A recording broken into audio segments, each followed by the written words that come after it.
Hello നമസ്കാരം. Study സ്റ്റുഡിയോയിലേക്ക് എല്ലാവർക്കും സ്വാഗതം. നമ്മളിന്ന് Sreenarayana Guru open university BA first സെമ്മിൻ്റെ മൾട്ടി ഡിസിപ്ലിനറി കോഴ്സായ ഹിസ്റ്റോറിക്കൽ ടൂറിസത്തിലെ രണ്ടാമത്തെ ബ്ലോക്കിലെ രണ്ടാമത്തെ യൂണിറ്റാണ് ക്ലാസ്സിൽ ഡിസ്കസ് ചെയ്യുന്നത്. ഫസ്റ്റ് യൂണിറ്റ് മുൻ വീഡിയോസിൽ ഇട്ടിട്ടുണ്ട് കേട്ടോ.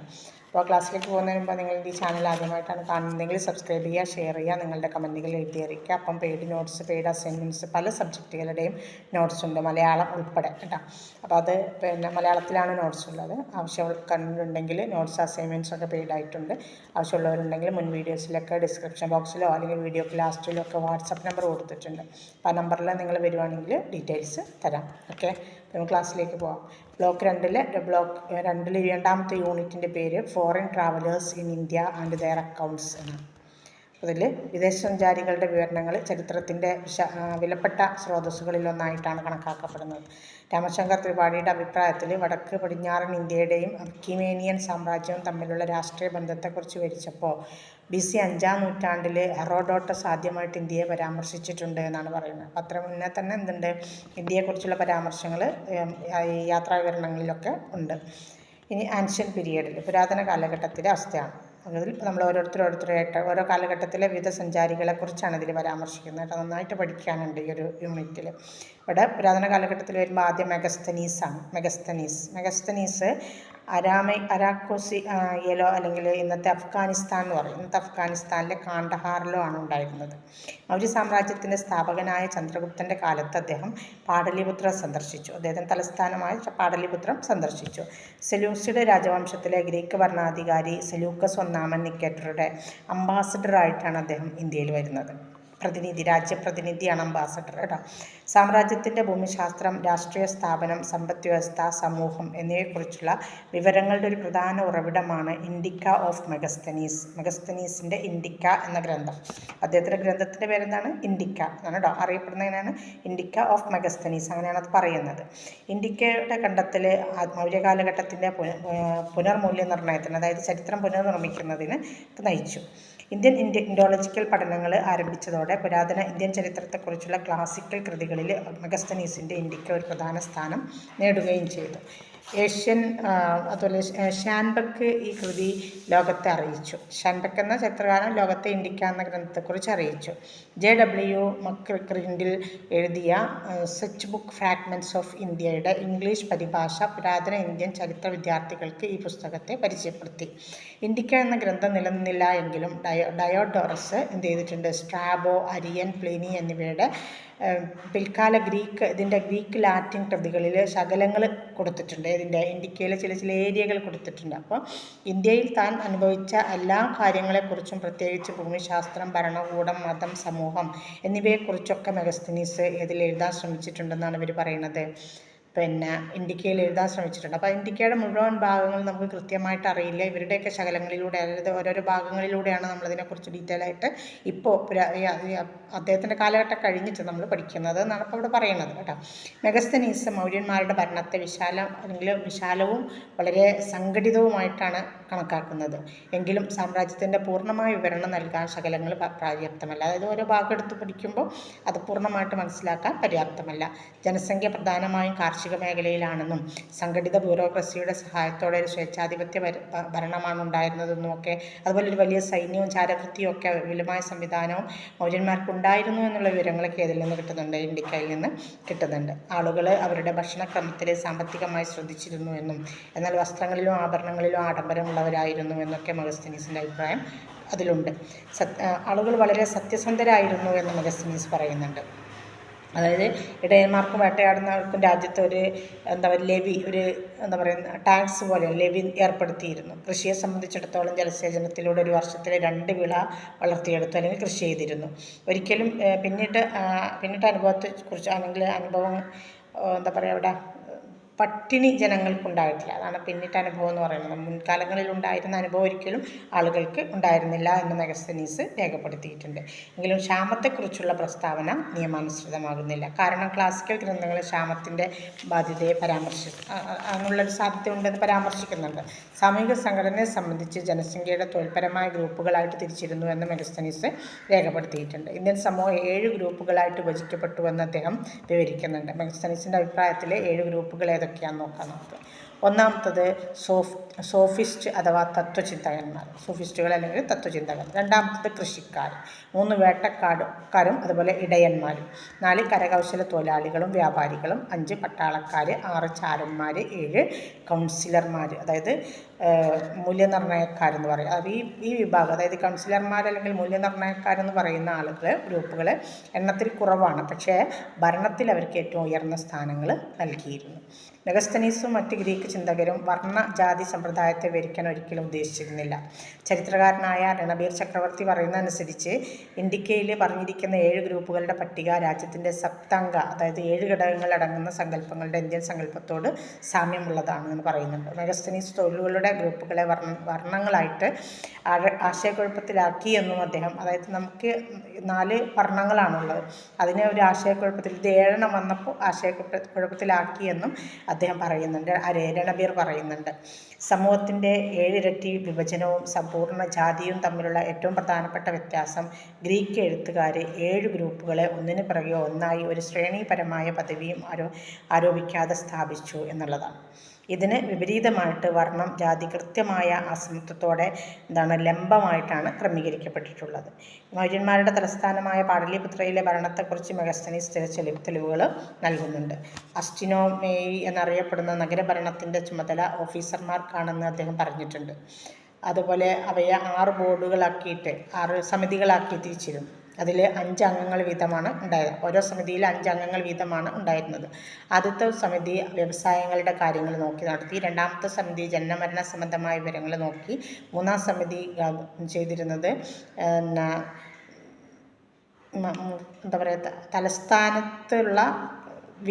തലസ്ഥാനത്തേക്ക് വിദേശികൾ വന്നാൽ അവരെ സംരക്ഷിക്കുന്ന ഉത്തരവാദിത്തമാണ് മൂന്നാമത്തെ സമിതിക്ക് ഉണ്ടായിരുന്നത്. നാലാമത്തെ സമിതി എക്സ്ചേഞ്ചുകളുമായി ബന്ധപ്പെട്ട പ്രവർത്തനങ്ങളിലേക്ക് അല്ലെങ്കിൽ അതിൻ്റെ മേൽനോട്ടമാണ് വഹിച്ചിരുന്നത്. അഞ്ചാമത്തെ സമിതി നികുതി പിരിവ് ചുമതലയുള്ളതായിരുന്നു. മെഗസ്തനീസ് പറയുന്നതനുസരിച്ച് ലെവിയുടെ പരമാധികാരം രാജാവിനാണ്. രാജാവ് പറയുന്നതിനനുസരിച്ച്. പക്ഷേ ലെവി പിരിക്കുന്നിടത്ത് തടസ്സമുണ്ടാക്കുന്നവരോ തടസ്സം നിൽക്കുന്നവർക്ക് വധശിക്ഷ വരെ നൽകിയിരുന്നു എന്നും പറയുന്നുണ്ട്. മെഗസ്തനീസ് പറയുന്നുണ്ട്. ആറാമത്തെ സമിതി തുറമുഖങ്ങളുടെ അല്ലെങ്കിൽ ആരാധനാലയങ്ങളുടെയൊക്കെ മേൽനോട്ടം വഹിക്കുന്ന സമിതിയാണ്. ഇങ്ങനെ 5 അംഗങ്ങൾ വീതമുള്ള ഇത്തരത്തിൽ ഓരോ ജോലികൾ ഏൽപ്പിക്കപ്പെട്ട 6 സമിതികൾ ഉണ്ടായിരുന്നു. ഇനി മെഗസ്തനീസിൻ്റെ ഗ്രന്ഥത്തിൻ്റെ അദ്ദേഹത്തിൻ്റെ വിവരണങ്ങൾക്കെതിരെ ക്രിറ്റിസിസമുണ്ട്, വിമർശനങ്ങളുണ്ട്. അതാണ് നമുക്ക് നോക്കാനുള്ളത്. ചന്ദ്രഗുപ്ത മൗര്യയുടെ കൊട്ടാരം സന്ദർശിച്ചപ്പോൾ ഇന്ത്യയെക്കുറിച്ചുള്ള അദ്ദേഹത്തിൻ്റെ മതിപ്പിനെ അടിസ്ഥാനമാക്കിയുള്ളതാണ് മെഗസ്തനീസിൻ്റെ ഇന്ത്യക്ക എന്ന കൃതി. പക്ഷേ അദ്ദേഹത്തിൻ്റെ മൗര്യ സാമ്രാജ്യ സന്ദർശനവുമായി ബന്ധപ്പെട്ട കാര്യങ്ങളിൽ തർക്കമുണ്ട്. അദ്ദേഹത്തിൻ്റെ രേഖകൾ നഷ്ടമായതിനാലും ക്ലാസിക്കൽ എഴുത്തുകാർ തയ്യാറാക്കിയ ഇന്ത്യക്കയുടെ ചില ഉദ്ധരണികളിലും ചില ഭാഗങ്ങളിലൂടെ മാത്രമാണ് നമ്മളതിനെ സംഗ്രഹിക്കുന്നത് എന്നുള്ളതുകൊണ്ടും പണ്ഡിതന്മാരതിനെ സംശയിക്കുന്നുണ്ട്. മൗര്യ സാമ്രാജ്യത്തെക്കുറിച്ചുള്ള മെഗസ്തനീസിൻ്റെ വിവരങ്ങൾ വിലപ്പെട്ടതാണെങ്കിലും അവയ്ക്ക് പരിമിതികളുണ്ടായിരുന്നു എന്ന് അത് തനിക്ക് പരിചിതമായിരുന്ന പശ്ചിമേഷ്യയെയും ഈജിപ്തിനെയും കുറിച്ചുള്ള തൻ്റെ നിരീക്ഷണങ്ങൾ അടിസ്ഥാനമാക്കി മെഗസ്തനീസ് പല തരങ്ങളിലും തൻ്റെ മതിപ്പ് വികസിപ്പിച്ചെടുത്തിട്ടുണ്ടെന്നും റൊമില താപ്പറുടെ പോലെയുള്ള ആളുകൾ അഭിപ്രായപ്പെടുന്നുണ്ട്. പിന്നെ റൊമില താപ്പർ പറയുന്നതനുസരിച്ച് പശ്ചിമേഷ്യയിലെ സെല്യൂസിഡ് സാമ്രാജ്യത്തെക്കുറിച്ചുള്ള മെഗസ്തനീസിൻ്റെ ധാരണ പല അവസരങ്ങളിലും ഭൂഖണ്ഡത്തെക്കുറിച്ച്, അതായത് ഇന്ത്യയെക്കുറിച്ചുള്ള അദ്ദേഹത്തിൻ്റെ ഉദ്ധരണികളെ സ്വാധീനിച്ചിട്ടുണ്ട്, ധാരണകളെ സ്വാധീനിച്ചിട്ടുണ്ട് എന്നാണ് പറയുന്നത്. അതായത് ഈജിപ്തിലും മറ്റു രാജ്യങ്ങളിലൊക്കെ അദ്ദേഹം ചെന്നപ്പോൾ കണ്ട കാര്യങ്ങളെ വെച്ചുകൊണ്ട് അദ്ദേഹം താരതമ്യം ചെയ്തുകൊണ്ട് അദ്ദേഹം ചിലതൊക്കെ ഊഹിച്ചെഴുതിയിട്ടുണ്ടോ എന്ന് സംശയിക്കുകയാണ്. ഒരു സൂക്ഷ്മ പരിശോധനയും കൂടാതെ ഇന്ത്യയെക്കുറിച്ച് അദ്ദേഹം ചില നിരീക്ഷണങ്ങൾ നടത്തിയിട്ടുണ്ടെന്ന് അവർ പറഞ്ഞു. ഉദാഹരണത്തിന് ഇന്ത്യ ഒരിക്കലും പട്ടിണി അനുഭവിച്ചിട്ടില്ലെന്നും ഇന്ത്യക്കാരൊരിക്കലും കള്ളം പറഞ്ഞതായിട്ട്, അതായത് സത്യസന്ധരായിരുന്നു എന്ന് പറഞ്ഞില്ലേ, ആരോപിക്കപ്പെട്ടിട്ടില്ലെന്നും മെഗസ്തനീസ് രേഖപ്പെടുത്തിയത് കൃത്യമല്ല എന്നാണ് അവർ പറയുന്നത്. ഇനി ചൈനീസ് ട്രാവലേഴ്സിനെ കുറിച്ച്, ഫാഹിയാൻ ആൻഡ് ഹുയാൻസാങ് എന്ന പോലുള്ള ചൈനീസ് സഞ്ചാരികളെക്കുറിച്ച്.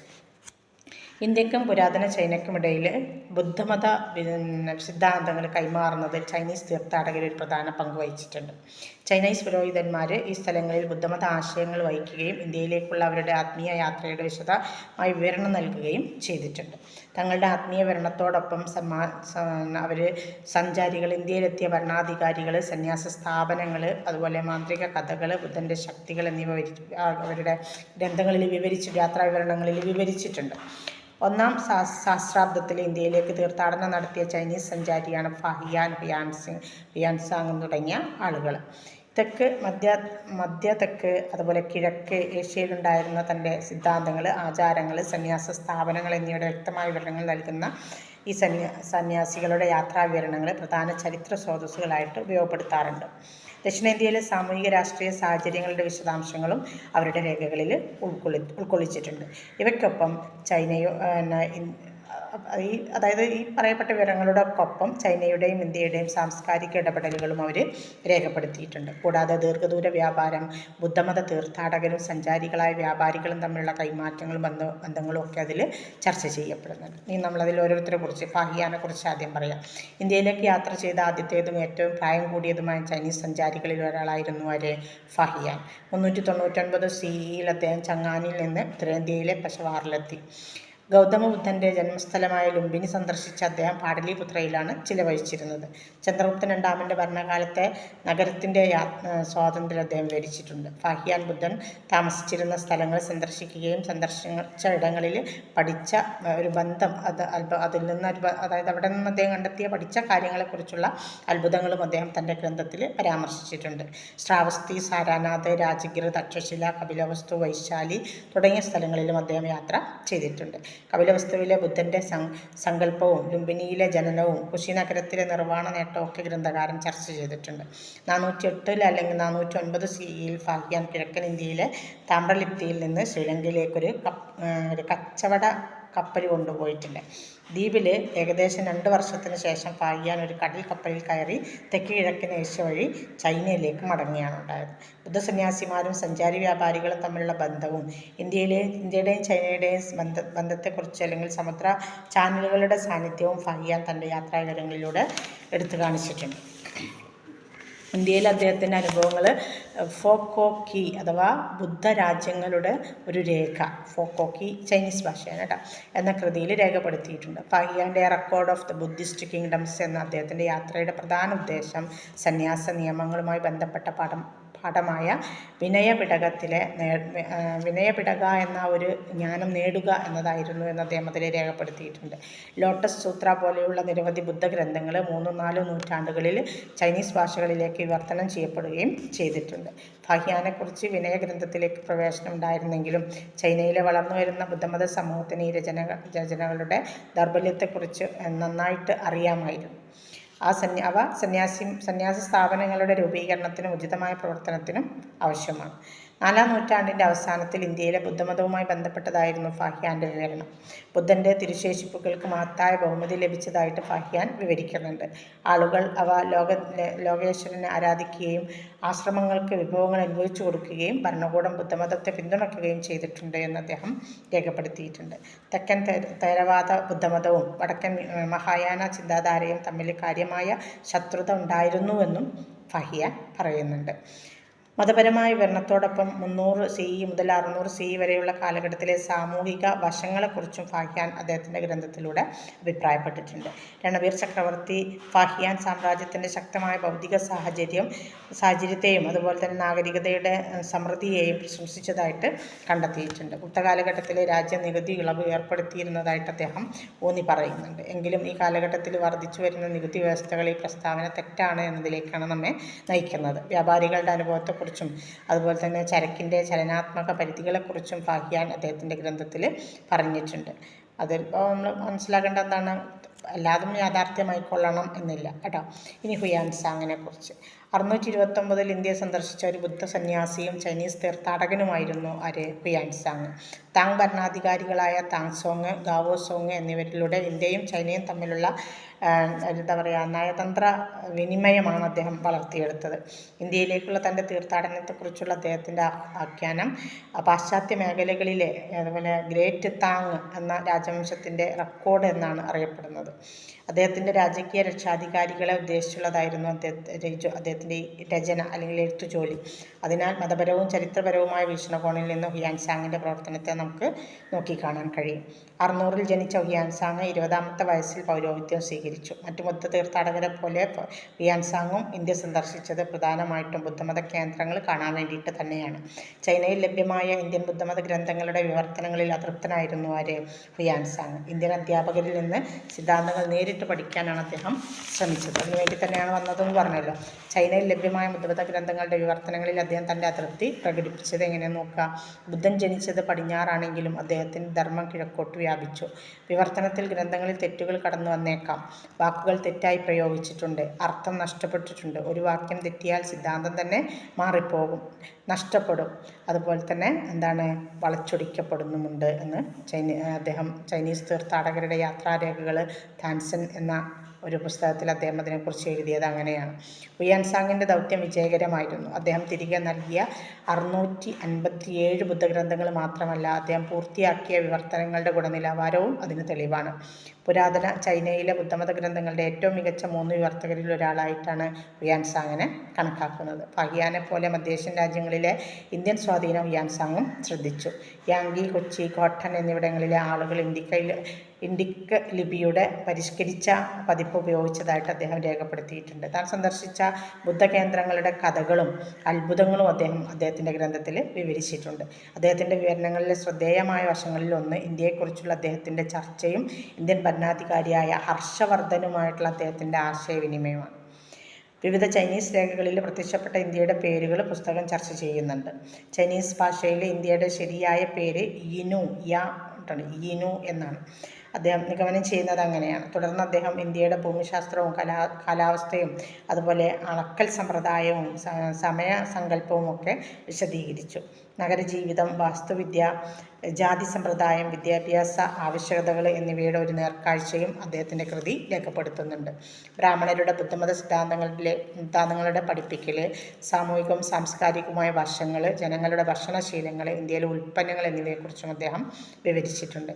ഇന്ത്യയെ വിവരിച്ച ശേഷം ഹുയാൻസാങ് താൻ സന്ദർശിച്ച രാജ്യങ്ങളുടെ പട്ടണങ്ങളുടെയൊക്കെ വിശദമായൊരു വിവരണം തന്നെ നൽകിയിട്ടുണ്ട്. പ്രത്യേകിച്ചും പുഷ്യഭൂതി സാമ്രാജ്യത്തിൻ്റെ തലസ്ഥാനമായിരുന്ന കനൗജിനെ കുറിച്ച്. 637 അല്ലെങ്കിൽ 638 CE ഹർഷൻ്റെ ഭരണകാലത്ത് അദ്ദേഹം കനൗജിലെത്തി.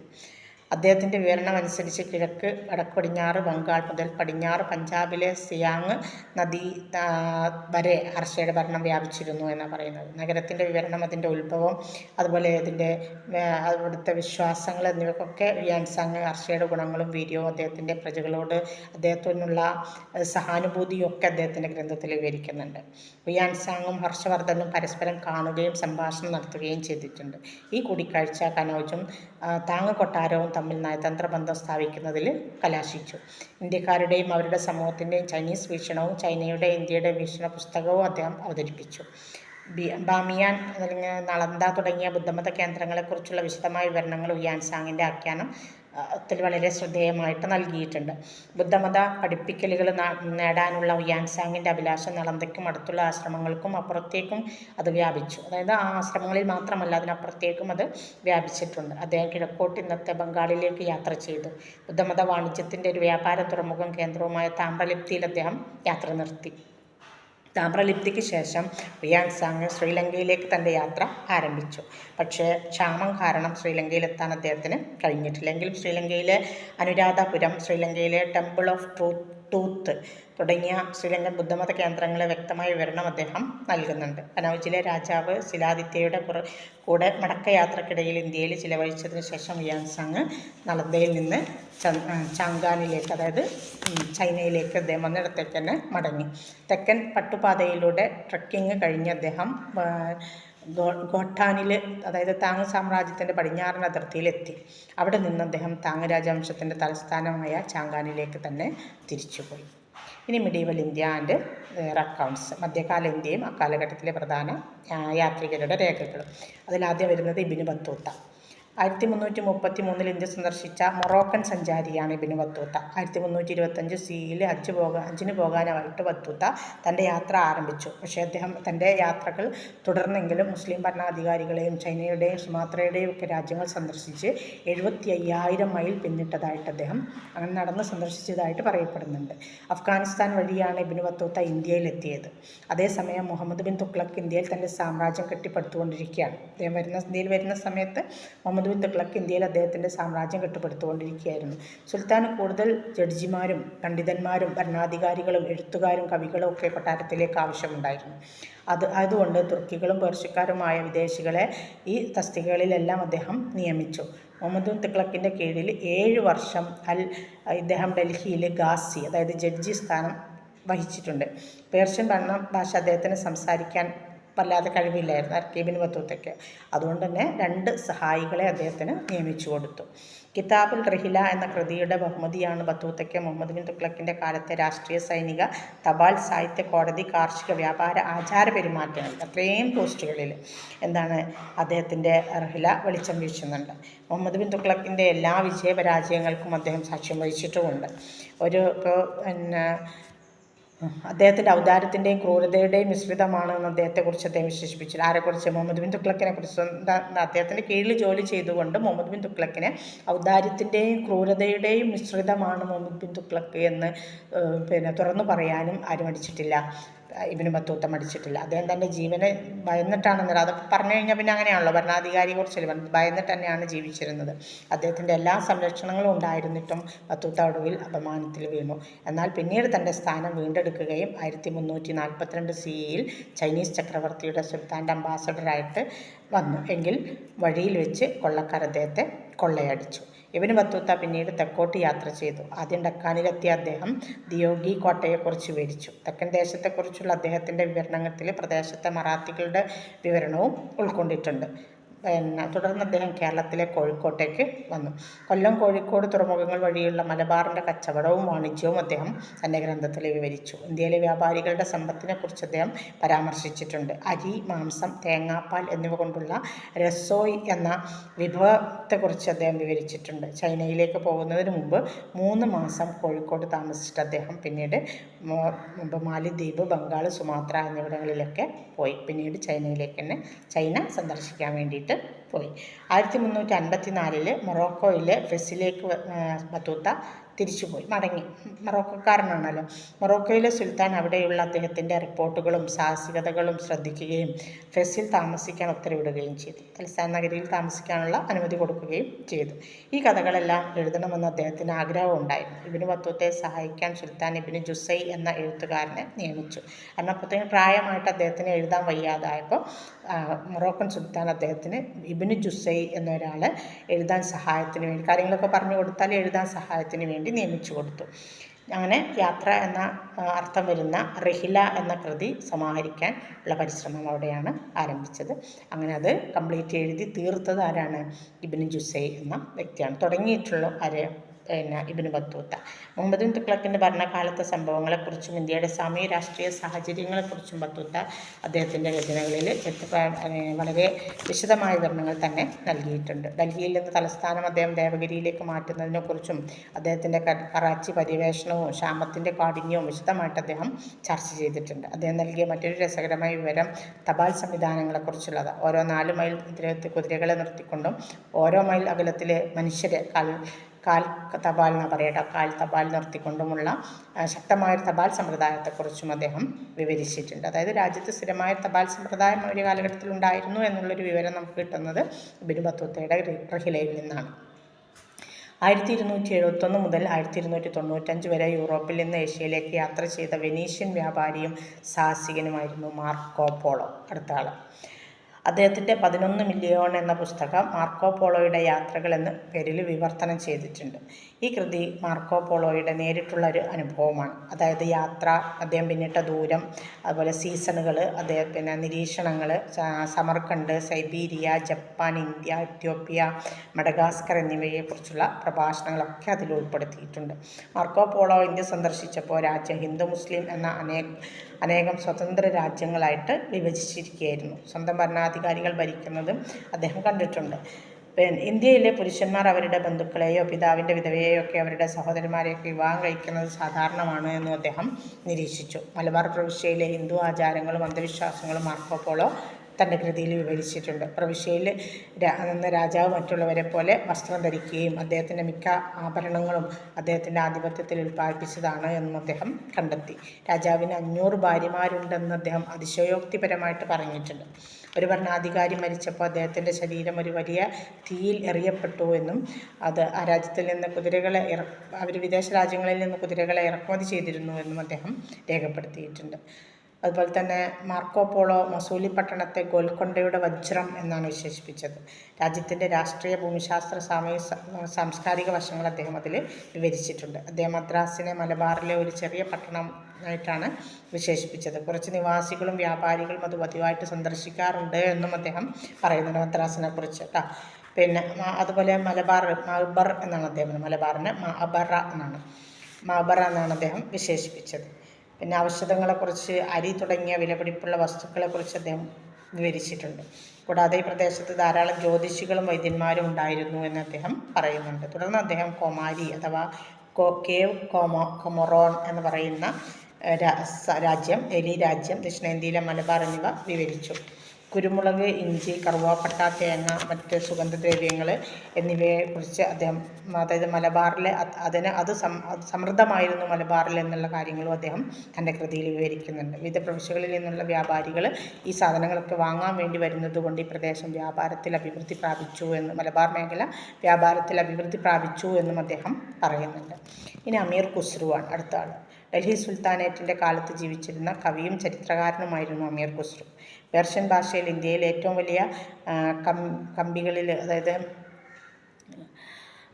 ഒരു സംഗീതം ആലപിക്കാനുള്ള ഉപകരണത്തിലൊക്കെ അതൊക്കെ ഉപയോഗിക്കാൻ അറിയാവുന്ന ഒരു വ്യക്തിയായിരുന്നു അമീർ ഖുസ്രു. പേർഷ്യൻ ഭാഷയിലും ഹൈന്ദവിയിലും അദ്ദേഹം നിരവധി കവിതകൾ എഴുതിയിട്ടുണ്ട്. അതുകൊണ്ട് ഖുസ്രുവിനെ ഇന്ത്യയുടെ ടുട്ടി ഇ ഹിന്ദ്, അതായത് ഇന്ത്യയുടെ തത്ത, ടുട്ടി ഇ ഹിന്ദ് എന്ന് പേർഷ്യൻ ഭാഷയിലാണ്, ഇന്ത്യയുടെ തത്ത എന്ന് വിളിക്കാറുണ്ട്. ഉറുദു സാഹിത്യത്തിൻ്റെ പിതാവായിട്ടും അദ്ദേഹത്തെ കണക്കാക്കപ്പെടുന്നുണ്ട്. ഇന്ത്യൻ സൂഫികളുടെ ഭക്തിഗാനത്തിൻ്റെ പിതാവായും അദ്ദേഹത്തെ കണക്കാക്കുന്നു. ഖുസ്രുവിൻ്റെ പിതാവ് മധ്യേഷ്യയിലെ കുഷ്തിൽ നിന്ന് ഇന്ത്യയിലേക്ക് കുടിയേറുകയും ഒരു ഇന്ത്യൻ കുലീനൻ്റെ മകളെ വിവാഹം കഴിക്കുകയും ചെയ്തു. തുടർന്ന് ഉത്തർപ്രദേശിൽ സ്ഥിരതാമസമാക്കിയ അദ്ദേഹം സുൽത്താൻ ഇൽതുത്മിഷിൻ്റെ സേവനത്തിൽ പ്രവേശിച്ചു, അതായത് അദ്ദേഹത്തിന് കീഴിൽ ജോലി ചെയ്തു. ഖുസ്രു ഡൽഹി സുൽത്താൻമാരിൽ നിന്ന്, പ്രത്യേകിച്ച് ബാൽബണിൻ്റെയും അദ്ദേഹത്തിൻ്റെ മകൻ മുഹമ്മദ് ഖാൻ്റെയൊക്കെ സംരക്ഷണത്തിനാണ് ഇവിടെ ഇന്ത്യയിൽ കഴിച്ചുകൂട്ടിയിരുന്നത്. സംഗീതത്തിന് ഖുസ്രുവിൻ്റെ സംഭാവന എടുത്തു പറയേണ്ടതാണ്. പേർഷ്യൻ, അറബിക് സ്വാധീനങ്ങളിൽ ഉൾപ്പെടുത്തി അദ്ദേഹം ഹിന്ദുസ്ഥാനി ശാസ്ത്രീയ സംഗീതത്തെ സമ്പന്നമാക്കി. കൂടാതെ അദ്ദേഹം സംഗീതത്തിൻ്റെ ഘായൽ, തരാന വിഭാഗങ്ങളുടെ സൃഷ്ടാവായിരുന്നു. അമീർ ഖുസ്രു തബല കണ്ടെത്തിയതായിട്ടും പറയപ്പെടുന്നുണ്ട്. ഇന്ത്യൻ വീണയും ഇറാനിയൻ തമ്പുരുകളും സമന്വയിപ്പിച്ചാണ് അദ്ദേഹം സിത്താർ വികസിപ്പിച്ചത്. പൂർവി, ഗൗരി, കംഗ്ലി, പേർഷ്യൻ രാഗം എന്നിവ ചേർത്തുകൊണ്ട് സസ്ഗരി എന്നൊരു പുതിയ ഈണം അദ്ദേഹം സൃഷ്ടിച്ചെടുത്തു. ഖുസ്രുവിൻ്റെ രചനകൾക്ക് ചരിത്രപരമായ മൂല്യമുണ്ട്. അദ്ദേഹം നിരവധി സംഭവങ്ങൾക്ക് സാക്ഷ്യം വഹിച്ചിട്ടുണ്ട്. നിരവധി സൈനിക സംഘടനകളിൽ അദ്ദേഹം പോരാടുകയും ചെയ്തിട്ടുണ്ട്. അപ്പോൾ തൻ്റെ അനുഭവം വെച്ചുകൊണ്ട് വിവരിക്കാൻ കഴിഞ്ഞു എന്നതുകൊണ്ട് തന്നെ ഖുസ്രുവിൻ്റെ രചനകൾക്ക് ഏറെ പ്രാധാന്യമുണ്ട്. പിന്നെ മുൾട്ടാൻ ഇന്ത്യയിലേക്ക് അദ്ദേഹം ഒരു യാത്ര ചെയ്തിട്ടുണ്ട്. അദ്ദേഹത്തിൻ്റെ പുസ്തകമായ നൂഫിയിൽ 3-ാം അധ്യായം ഭൂമിശാസ്ത്രത്തെക്കുറിച്ചും ഇന്ത്യയിലെ ജനങ്ങളെ കേന്ദ്രീകരിച്ചും ഉള്ളതായിരുന്നു. ഇനി നമുക്ക് അടുത്തത് വരുന്നത് അമീർ ഖുസ്രുവിൻ്റെ രചനകളിലെ ഗസൈൻ ഉത്ഭവത്തെക്കുറിച്ച്, അതുപോലെ കൊള്ളപ്പലിശക്കാരെക്കുറിച്ച്, കൈക്കൂലിക്കാരെക്കുറിച്ച്, വ്യഭിചാരികളെ പൂഴ്ത്തിവെപ്പുകാരെക്കുറിച്ചൊക്കെ ആരവർ വിശദീകരിക്കുന്നുണ്ട്. അമീർ ഖുസ്രു വിശദീകരിക്കുന്നുണ്ട്. ഒരു ആൺകുഞ്ഞിൻ്റെ ജനനം ആഘോഷമാക്കി വരവേറ്റതായിട്ട് അദ്ദേഹം പറയുന്നുണ്ട് കേട്ടോ. അതായത് പെൺകുഞ്ഞുങ്ങളോട് അവഗണന ഉണ്ടായിരുന്നിരിക്കാം, അതുകൊണ്ടല്ല അത് പ്രത്യേകം വിവരിച്ചിട്ടുള്ളത്. ഇനി ജീൻ ബാപ്റ്റിസ്റ്റ് ടാവർണിയർ 1604-നും 1652-നും ഇടയിൽ ഇന്ത്യയുമായി വ്യാപാരത്തിന് വേണ്ടിയിട്ട് 6 ഫ്രഞ്ച് കമ്പനികൾ സ്ഥാപിക്കപ്പെട്ടു. 1664-ൽ ജീൻ ബാപ്റ്റിസ്റ്റ് കോൾബർട്ടിൻ്റെ മുൻകൈയിൽ ഫ്രഞ്ച് ഈസ്റ്റ് ഇന്ത്യ കമ്പനി സ്ഥാപിതമായി. ഇതിനുശേഷം സൂറത്ത്, മസൂലിപ്പട്ടണം, 1673-ൽ പോണ്ടിച്ചേരിയിലും ഫാക്ടറികൾ അവർ സ്ഥാപിച്ചു. അങ്ങനെ ഫ്രഞ്ചുകാർ, ഡച്ചുകാർ, ഇംഗ്ലീഷുകാരും ഇന്ത്യക്കാരുമായിട്ട് ഇടപഴകാൻ തുടങ്ങി. 1631 മുതൽ 57 വരെ 6 യാത്രകൾ നടത്തിയ ജീൻ ബാപ്റ്റിസ്റ്റ് ടാവർണിയർ മുഗൾ ചക്രവർത്തിയായ ഷാജഹാൻ്റെ കാലഘട്ടത്തിലായിരുന്നു അദ്ദേഹത്തിൻ്റെ ഇന്ത്യയിലേക്കുള്ള യാത്രകൾ ഉണ്ടായിരുന്നത്. 1665-ൽ ഗോൽക്കൊണ്ടയിലെത്തിയ അദ്ദേഹം 787 കാരറ്റ് വജ്രത്തെക്കുറിച്ച്, അദ്ദേഹം കണ്ടെത്തിയ വജ്രത്തെക്കുറിച്ച് അദ്ദേഹം വിവരിക്കുന്നുണ്ട്. അദ്ദേഹം ഒരു ആഭരണ നിർമ്മാതാവ് കൂടിയായിരുന്നു കേട്ടോ. തൻ്റെ യാത്രയ്ക്കിടെ അദ്ദേഹം 116 ക്യാരറ്റ് ബ്ലൂ ഡയമണ്ട് ടാവർണിയർ കണ്ടെത്തിയിട്ടുണ്ട്. 1668 ഫ്രാൻസിലെ ലൂയി 14 അദ്ദേഹം വിൽക്കുകയും ചെയ്തു. തൻ്റെ ആദ്യ 2 സന്ദർശനത്തിൽ ടാവർണിയർ ഇന്ത്യയിലുടനീളം വിപുലമായിട്ട് സഞ്ചരിച്ചു. തൻ്റെ ആദ്യ പര്യടനത്തിൽ സൂററ്റ്, ബുർഹാൻപൂർ, ആഗ്ര, ഢാക്ക, ഗോവ, ഗോൽക്കൊണ്ട എന്നിവിടങ്ങളിൽ അദ്ദേഹം സന്ദർശനം നടത്തിയിട്ടുണ്ട്. അത് ഇന്ത്യയിലെ ഒരുപാട് പ്രദേശങ്ങളിൽ അദ്ദേഹം സന്ദർശിച്ചിട്ടുണ്ട്. മുഗളന്മാരുടെ രാഷ്ട്രീയ സാഹചര്യത്തെക്കുറിച്ച് ധാരാളം പരാമർശങ്ങൾ അദ്ദേഹത്തിൻ്റെ പുസ്തകത്തിൽ വിവരിച്ചിട്ടുണ്ട്. ഷാജഹാൻ്റെ അസുഖം, സിംഹാസനത്തിന് വേണ്ടിയുള്ള അദ്ദേഹത്തിൻ്റെ മക്കൾ തമ്മിലുള്ള തർക്കങ്ങൾ, അതിൽ അവസാനം ആരധികാരത്തിൽ വരുന്നു, ഷാജഹാനെ തടവിലാക്കിയ വിവരങ്ങൾ, ഈ വക കാര്യങ്ങളൊക്കെ ആരുടെ ഗ്രന്ഥത്തിലുണ്ട്? ടവർണിയറുടെ ഗ്രന്ഥത്തിൽ ഉണ്ട്. ഗോൽക്കൊണ്ടയിലെ വജ്രഖനികളെക്കുറിച്ചും ഈ ഖനികളിലേക്കുള്ള തൻ്റെ യാത്രകളെക്കുറിച്ചും ടവർണിയർ വ്യക്തമാക്കിയിട്ടുണ്ട്. അതുപോലെ തന്നെ വാണിജ്യ തന്ത്രങ്ങളെക്കുറിച്ച് അദ്ദേഹം വിലപ്പെട്ട ഉൾക്കാഴ്ചകൾ നൽകിയിട്ടുണ്ട്. അതേപോലെ മുസ്ലിങ്ങളുടെ തന്നെ കുറിച്ച് ടവർണിയർ 2 വിഭാഗങ്ങളുണ്ട് അവരുടെ ഇടയിൽ എന്നാണ് പറയുന്നത്. ഷിയാക്കളും സുന്നികളും എന്നുള്ള 2 വിഭാഗങ്ങളുണ്ട് എന്ന് അദ്ദേഹം പറയുന്നുണ്ട്. ഇന്ത്യ പിന്തുടരുന്ന ആചാരങ്ങൾ, വിശ്വാസങ്ങൾ, അനുഷ്ഠാനങ്ങൾ എന്നിവയെ കുറിച്ചുള്ള വിവരണങ്ങളും ആര് നൽകുന്നുണ്ട്? ടവർണിയറുടെ ഗ്രന്ഥങ്ങളിലൂടെ നൽകുന്നു. ഇനി ഫ്രാങ്കോയിസ് ബർണിയറാണ് അടുത്തത്. ഫ്രാങ്കോയിസ് ബർണിയർ ഫ്രാൻസിലെ ജൂവ് എന്ന് പറയുന്ന സ്ഥലത്താണ് ജനിച്ചത്. അദ്ദേഹം 1654 സിറിയയിലേക്കും പലസ്തീനിലേക്ക് യാത്ര ചെയ്തു.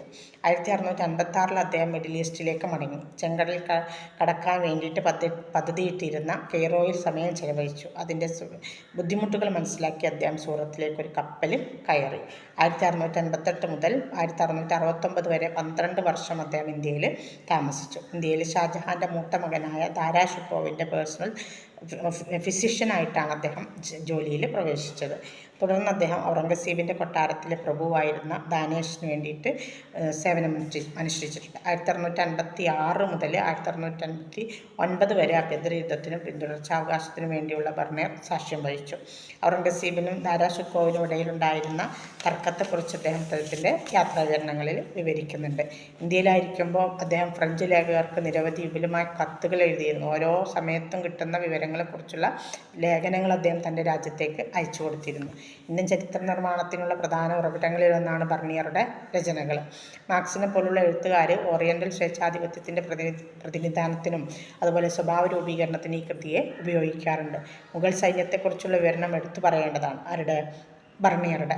മുഗൾ ചക്രവർത്തിയുടെ നന്നായി പരിപാലിക്കപ്പെട്ട സൈന്യം രജപുത്രരും പത്താന്മാരും ചേർന്നതായിരുന്നു എന്ന് അദ്ദേഹം പറയുന്നുണ്ട്. അടിമത്തത്തെക്കുറിച്ചും ഭരണാധികാരികളുടെ സ്വേച്ഛാധിപത്യത്തെക്കുറിച്ചുമെല്ലാം ബർണിയർ വിശദീകരിച്ചിട്ടുണ്ട്. ഇനി പീറ്റർ മുണ്ട് എന്ന് പറയും. 17-ാം നൂറ്റാണ്ടിലെ ബ്രിട്ടീഷ് വ്യവസായിയും വ്യാപാരിയും സഞ്ചാരിയും എഴുത്തുകാരനുമായിരുന്നു പീറ്റർ മുണ്ട്.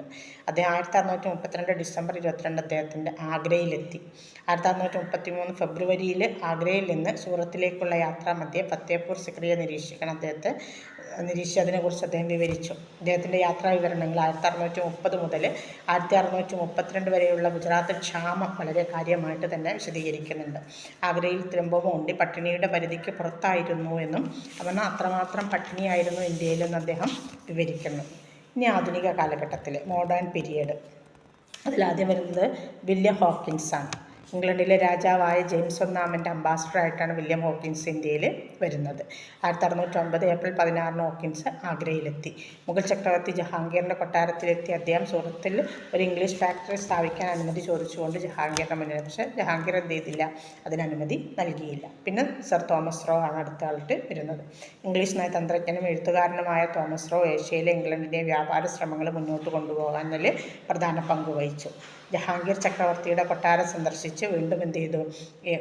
വിവിധ സ്ഥലങ്ങളിൽ ഇംഗ്ലീഷ് ഫാക്ടറികൾ സ്ഥാപിക്കാനുള്ള പെർമിഷൻ ആവശ്യപ്പെട്ടു. തോമസ് റോയുടെ ഭരണം മുഗൾ സാമ്രാജ്യത്തെ സാമൂഹികവും രാഷ്ട്രീയവുമായ വശങ്ങൾ ഉൾക്കൊള്ളുന്നതാണ്. ഇന്ത്യയെ നിയമരഹിത രാജ്യമെന്നാണ് റോ വിശേഷിപ്പിച്ചത്. അതായത് ഒരു എഴുതി വെക്കപ്പെട്ട നിയമം ഇന്ത്യക്കുണ്ടായിരുന്നില്ല ആ കാലഘട്ടത്തിൽ. ഇനി എഡ്വാർഡ് ടെറിയാണ് അടുത്തത്. എഡ്വാർഡ് ടെറി 1616 ക്യാപ്റ്റൻ ബെഞ്ചമിൻ ജോസഫിൻ്റെ നേതൃത്വത്തിൽ അദ്ദേഹം ഇന്ത്യയിലേക്ക് വന്നു.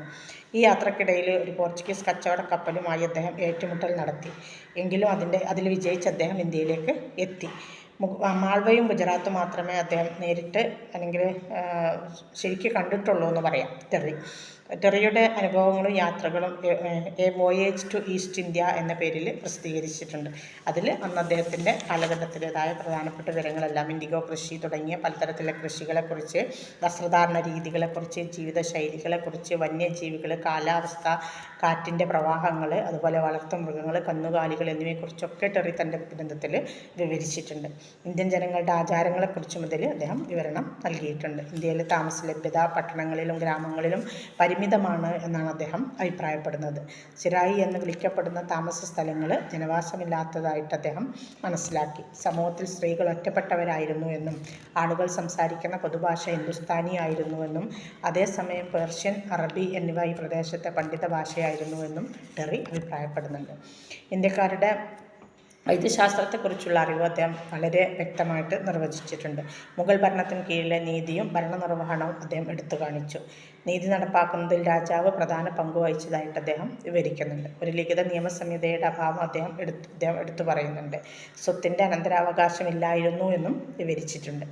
രാജാവ് അനുവദിച്ചാലല്ലാതെ രാജ്യത്തെ ജനങ്ങൾക്ക് ഭൂമി അവകാശമായി ലഭിച്ചിട്ടില്ല എന്നും ടെറി വിശദീകരിക്കുന്നുണ്ട്. മുഗൾ ജനങ്ങൾക്കിടയിൽ നിലനിന്നിരുന്ന മതസഹിഷ്ണുതയും അദ്ദേഹം വളരെ വ്യക്തമായിട്ട് ചിത്രീകരിച്ചിട്ടുണ്ട്. ഇത്രയാണ് വരുന്നത്. വളരെ നീണ്ട ഒരു യൂണിറ്റാണ്. ഒരുപാട് ആളുകളെ അതിൽ നമ്മൾ പരിചയപ്പെടുത്താണ്, സഞ്ചാരികളുമായിട്ടുള്ള ആളുകളെ അതിൽ നമ്മെ പരിചയപ്പെടുത്താണ്. അവരുടെ അവരുടെ ഗ്രന്ഥങ്ങളിൽ എന്തിനെല്ലാം കുറിച്ച് വിവരിക്കുന്നു. അപ്പോൾ ഇതൊക്കെ മനസ്സിലാക്കുന്ന മുഗൾ കാലഘട്ടത്തിലാണ് കൂടുതലും വിദേശ സഞ്ചാരികൾ ഇന്ത്യയിൽ എത്തിയിട്ടുള്ളതെന്നാണ് ഈ ഒരു യൂണിറ്റ് നമ്മൾ മനസ്സിലാക്കുന്നത്. അപ്പോൾ ഒരു ബ്ലോക്ക്, രണ്ടാമത്തെ ബ്ലോക്ക് കഴിഞ്ഞു. Okay, thanks.